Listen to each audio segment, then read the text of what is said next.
There goes my hero. He's from hell. Hey everyone. That was stupid. Hi everyone, it's me, Grant the Movie and TV Guy.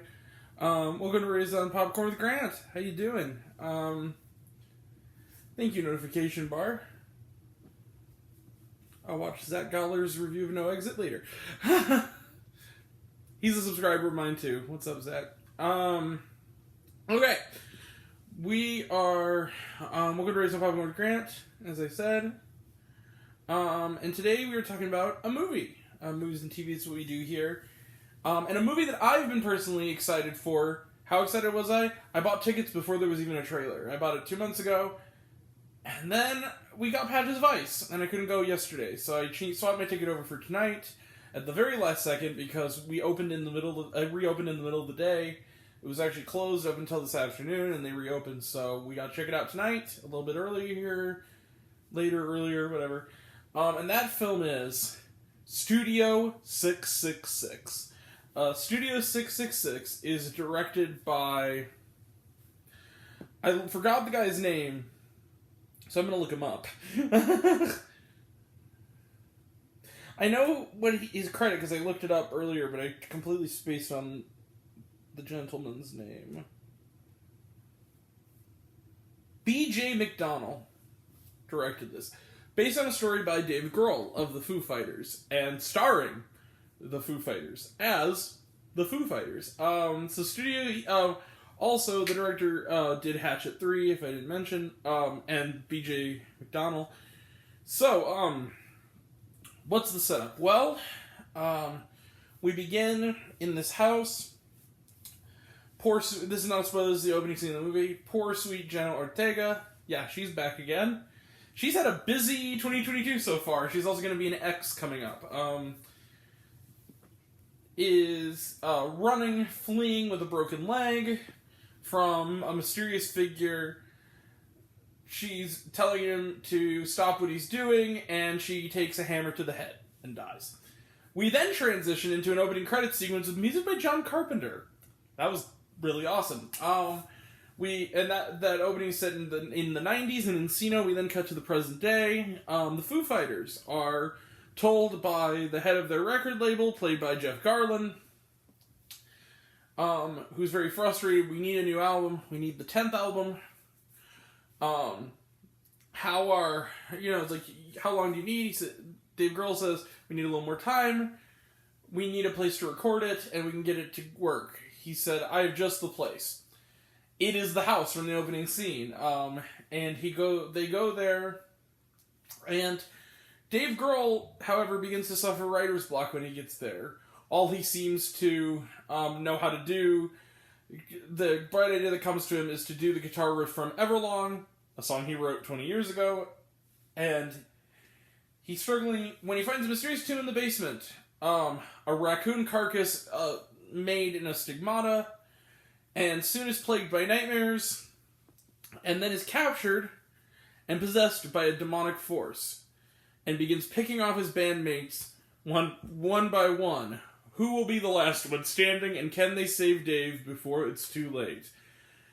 They're turning it all the way up to 11 at Studio 666, and the fake blood budget is probably in the gazillions. So, it's gonna be a gory weekend of recording music. So, let the mayhem begin. So, Studio 666, I'm gonna tell you something. There is such a thing as a movie that anyone can enjoy. There is such a thing. There's a movie that anyone can appreciate. Something like Drive My Car, for instance. A movie that is artistry incarnate. It's a film that I love that actually really has something deep to say about the human soul. 9 Days is another example. There's a movie like Licorice Pizza where it's a very well-made, well-written, good time that also has depth to it. And then there's something that is mainly for an audience, a very small sect of audiences, such as myself. And a very specific type of audience. Someone who is a fan of the Foo Fighters, me. Fan of splatter horror films, me. Fan of horror comedies, me. And fans of the early exploitation work of Rob Zombie, Peter Jackson, and Sam Raimi. Me. So, on that basis, I absolutely loved Studio 666. This movie was a blast, and I saw it in a packed theater with an audience. There is a kill in this movie. I won't spoil it. All I will say is don't watch the Red Band trailer involving a chainsaw and, sex. Between two characters that caused a young woman in front of me to shout out, leading to a gale of laughter from everyone in the audience. What the fuck? This movie is insane. And it's the kind of movie that is absolutely camp. It reminds me of something like Malignant last year, where Malignant got a little bit of a boost because it gave me something I'd never seen before. I've seen what this movie has to offer before, but there's just something about how the Foo Fighters mix in with it that's really fun to me.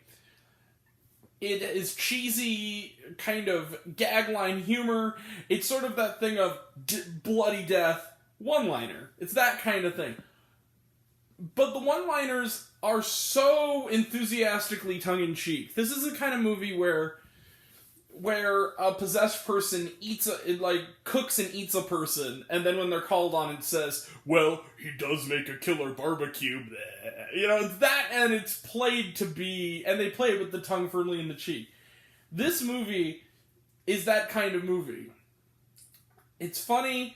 The music, of course, is great. The practical effect, you can tell, we were talking about last week about The Cursed and how good the practical effects were. This is, I'm not kidding you, not since Ready or Not have I seen this much body parts flying at, coating characters in a movie in years. Like, this movie is so insanely creative in its kills. And you know what? We're just going to close the book there. I really love this film. I'm not going to go all the way with it because I would feel kind of bad about doing that, even though I'm really tempted to give this the 5-star salute. But I will go pretty far. I'm going to give Studio 666 4.5 out of 5 stars. I'll do that because it is totally worth it. I can do blocks for it, and it's a little better.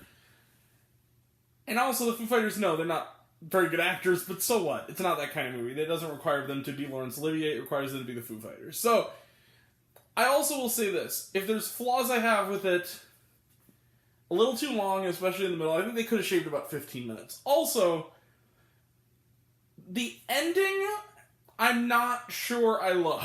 The last scene in particular, but then again, I actually do, I kind of admire it more than I like it. I admire the chutzpah of it more than I actually think that it's the right ending for this movie. Other than that, I pretty much love this movie. For the 4.5 stars, let's close the book on it. For Studio 666, definitely go check it out. This is the best midnight movie we've gotten since Malignant.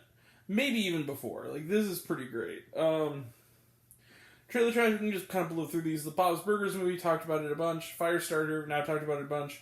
The Northman, talked about it a bunch. All of these look good as far as I'm concerned. We've talked about it a lot. Morbius, talked about it. The Batman, it's Thursday. And then X, which is the Red Band trailer, which I'm excited for. Once again, also starring Jenna Ortega. And then, was there shawarma? No, there was not. But there was a really dope Foo Fighters song over the credits. Alright, not like performed, but like, it was the song. Alright. We will be back tomorrow night for The Worst Person in the World. And then Sunday is No Exit. Monday is not Texas Chainsaw Massacre, we already did that one. Focus Grant. The Godfather. And then The Batman, After Gang, Fresh, Lucy and Desi. That'll all be next time, and until next time, I'm Grant, the movie and TV guy. I see it all, and I'm happy to share it with you. I love you all. I appreciate you all. I love you all, class dismissed. I love you 3000. Be kind to one another. If you like this video, give it a like if you want to. Give it a subscribe if you want to. Give it the bell. I don't know what it does, but that's what you're supposed to do, or so I've been told. If you want to find me elsewhere, reviews, this, and other fun stuff, you can check me out on Letterboxd.com at Raised on Popcorn with Grant. Some of you already have, but even if you haven't, take care of yourself, take care of your mental health, stay out of the cold, and until we meet again, we're all raised on popcorn. Make mine with extra butter. And human souls. No, extra butter. And thank you all. Take care. See you soon.